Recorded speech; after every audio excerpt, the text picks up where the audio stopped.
All right, everybody. Welcome back to the channel. So today's the last collector's edition of the Warhammer Magic the Gathering compilation kind of thing. And we saved pretty much the best for last. This is the Necron Dynasty.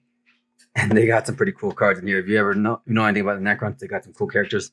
Trazyn, I know he's not the main card of the deck. I'm pretty sure he's in here. I remember hearing about him being in here. And he has the most amazing backstory out of everybody in the lore. At least in my opinion. He's like one of my favorite characters. So yeah, let's get to the pack opening and see what we pull. Alright guys, start off with a good look at the box like we always do. Got the whole Necron theme going on. The Silent King, I can't say his name, Shazek, I think. Silent King was the main guy of the Necrons. He's the one that eventually came up with the plan. And the Necron's backstory is actually kind of sad. I guess everything in Warhammer 40k is actually kind of sad. But the Necron's backstory was that they were born into a planet that was like super close to a radioactive sun. They pretty much gave them all a short lifespan because of cancer. And they pretty much went to like they're called the old ones. They're pretty much the gods of the galaxy, and asked them to help them. And they pretty much told them, nah, y'all on your own. So they teamed up with another old gods of the galaxy that was at war with the old ones, called the Catan. And the Catan said to help them out. And they ended up screwing them over. You know, pretty much everything that goes in Warhammer gets screwed over. But yeah, let's get a nice little look at the box. We got the Necron, the tombs, all the little tokens like the other boxes came. I really love how they made specific tokens for every single pack on its own to make it look different. We get a nice deck box. Got the Silent King on there. I am not gonna try to make it pop out this time for everybody because we all seen how bad I messed it up on the last couple of videos. Yeah, these packs have been pretty cool, and it's almost kind of sad. It's like the first mini-series we've done on the channel was the 4 packs. But yeah, here we're at the end. Necron life counter. Nice little add-on right there. Got the Silent King. We'll check out the poster that comes for this one. All 3 of them have had awesome artwork. I'm pretty sure this one's gonna have awesome artwork also. And yeah, of course it has awesome. They put a lot of work into these things. Check that out. Get the other side.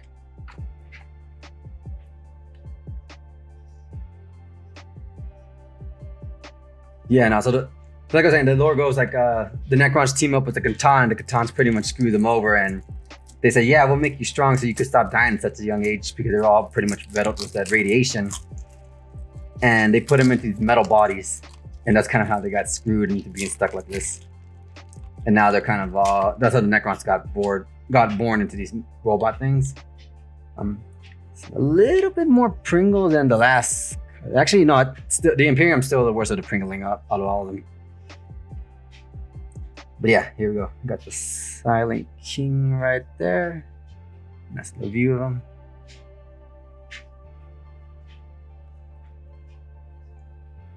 The Immortal Stormlord. Emotech the Stormlord. Sorry, not immortal. Well, they are technically immortal. Again, since they're in these robotic bodies, they technically can't die. As long as some part of them still there, they could regenerate and repair themselves. You got a flayed one. It's actually kind of sad. They kill their enemies and they put their skins on their bodies. It's kind of a disease that goes around the Necrons that makes them want to do this, like a virus. Hexmark Destroyer. Nice little art right there. You can see all the destruction. Plasma Lancer. And Psychomancer. And they all kind of like stick to the whole. The Necrons are like the Egyptian, like the Mummy Returns kind of thing. But they're a really cool like a very cool race, and when you get to play the games as them, they're always pretty badass. They always get the cool. In my opinion, they got the cool tanks and everything like that. Corporate Destroyer. We'll speed up a little bit as we get closer to once we get past the actual character cards. Not character cards, but the actual specific cards. But Night Cycle. This is one of those vehicles I was talking about. Man, I'm stuttering a lot right now. Defiler. Or Defile, sorry. Dead Return is what I was talking. As long as there's technically still a part of them that's there, they can just repair themselves with like nanobots. There you go. Parting, plating. And wow, sorry. I got a good view of it, but I don't think I got it to the camera. Check it out. I feel they went way more out on this deck than they did on the Tyrannid. So if I'm rating them all one by one, Tyrannid got the least amount of love. They definitely not get Soul Ring for them. It looks awesome. Put it up there. Yeah, I feel the Tyrannid got like the least amount of love. Like they got good cards and they're like awesome looking and everything, but I feel the one who got the most would definitely be I think it is the Necrons who got the most out of everything. They got the most art. They got the strongest cards. They got some pretty cool combos when I've been seeing online. They also, it's like they really went all out on them. And then I think the second one would be the Imperium. They got a bunch of like strong, like the deck's technically pretty strong, and you could technically win with it right off the back. I'm not saying in competitive competition reigns, but definitely a good starter deck from what I've been reading. Chaos definitely got a lot of good artwork, but I don't think their deck does good from what I've been looking up. And then, yeah, Tyranids, like I said, Tyranids just got the last little bit. They were kind of like looking for the big bad to put in there, and Tyranids definitely would count as the big bad of the universe. I still feel they really messed up. They should have put the orcs in this game.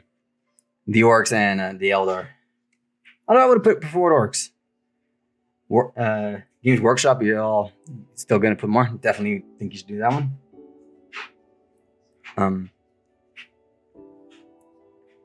But yeah, guys, tell me what you all think about this. Sorry, that one's actually pretty cool. Tell me what you all think. Are you guys happy this happened? I'm pretty sure a lot of people are happy. Not a lot of. I'm not gonna call it like a cheaper hobby, but if any of y'all do Warhammer, it costs a lot to build an army, especially once you get them all painted up and everything. Like you could drop a lot of money in that. Not that this is any cheaper. But I was like, I had my friend tell me about it. He was like, I do save money playing these cards over trying to build an army and stuff, which makes sense. I don't think you would win many games if you just went straight off of this deck.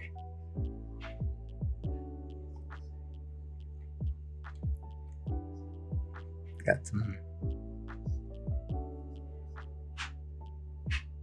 Yeah, but like I said, I think they went way. They definitely went all out with the Necrons. Like where it was like doing the artwork for them and who decided the card looks. They definitely were like Necron fans.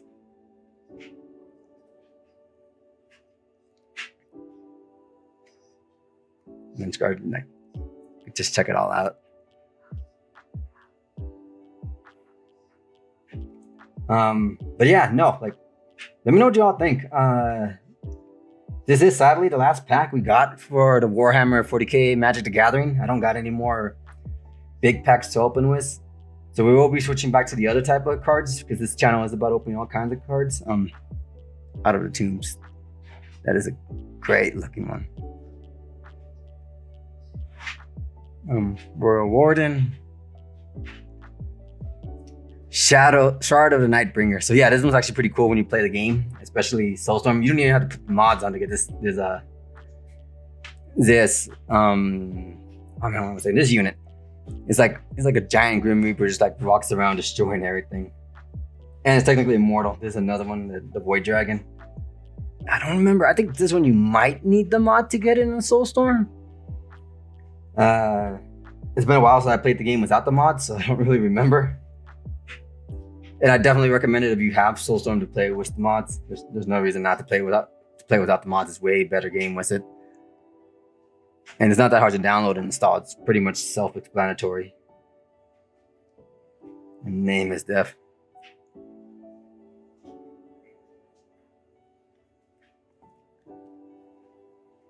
Numbers, Legion. Yeah, so Necron's pretty much, they were pretty much losing to the Eldar and Orcs.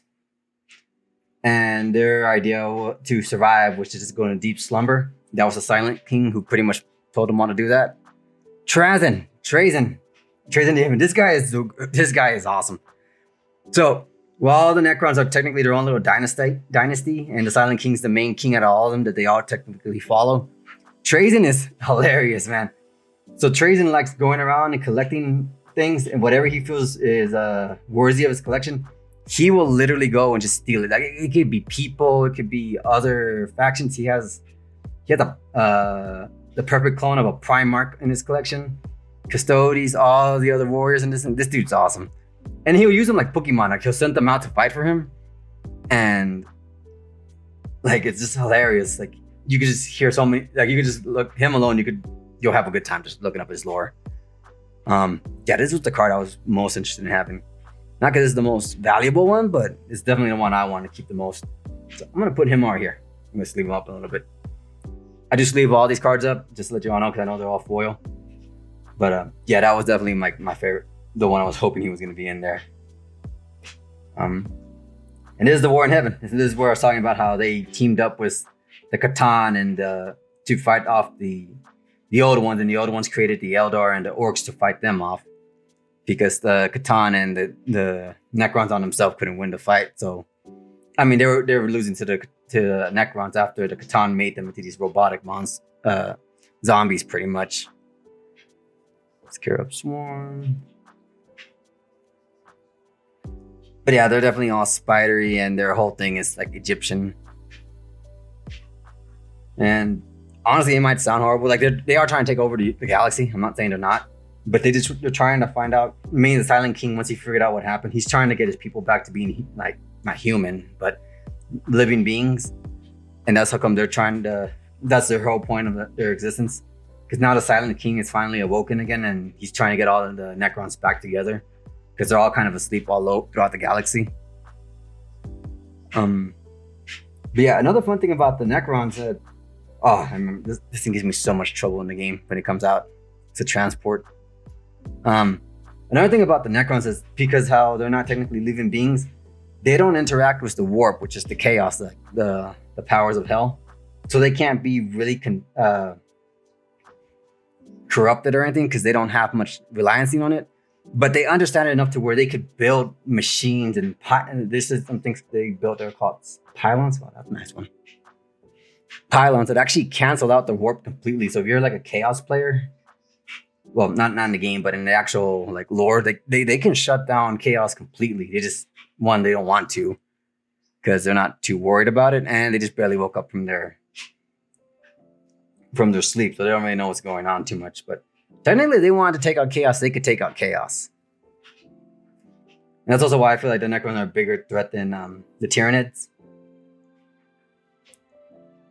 Mainly because they have so much technology on their side. It's just all dormant and it's not all awake yet.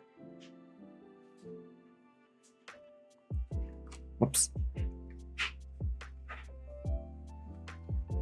Caged Sun.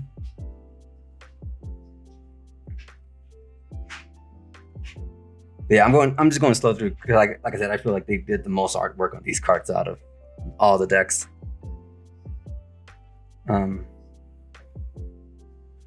So yeah, like I said, they went really, really out on these things.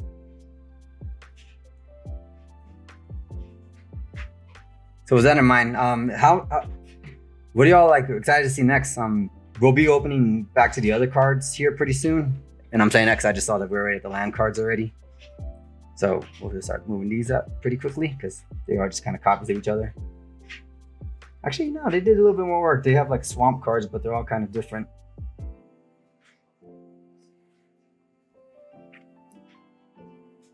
Which leads me back to when I said earlier, like I feel like they got the most artistic love out of all the factions. Did he kind of repeat a little bit? Okay. It's all swamp.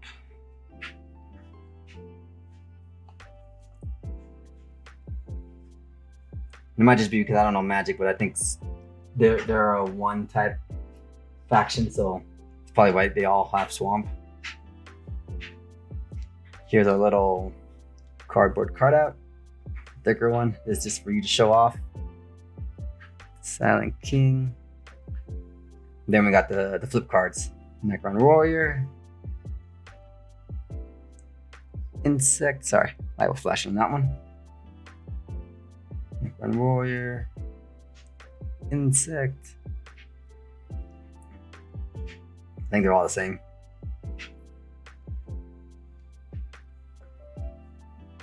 Yeah, they didn't get no different ones. They could have gone with so many. But yeah, guys, so that's the end of the Magic the Gathering Warhammer special editions. I do got an Imperium and a Necron normal deck, but I don't think we're gonna do videos on those openings. At least not now, because we just got done doing a whole week of this. But yeah, I hope you guys enjoyed the videos.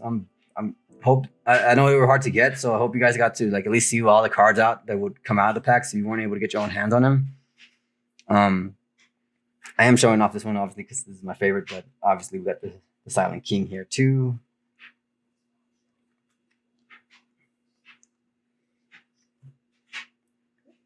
And Emotech the Storm Lord.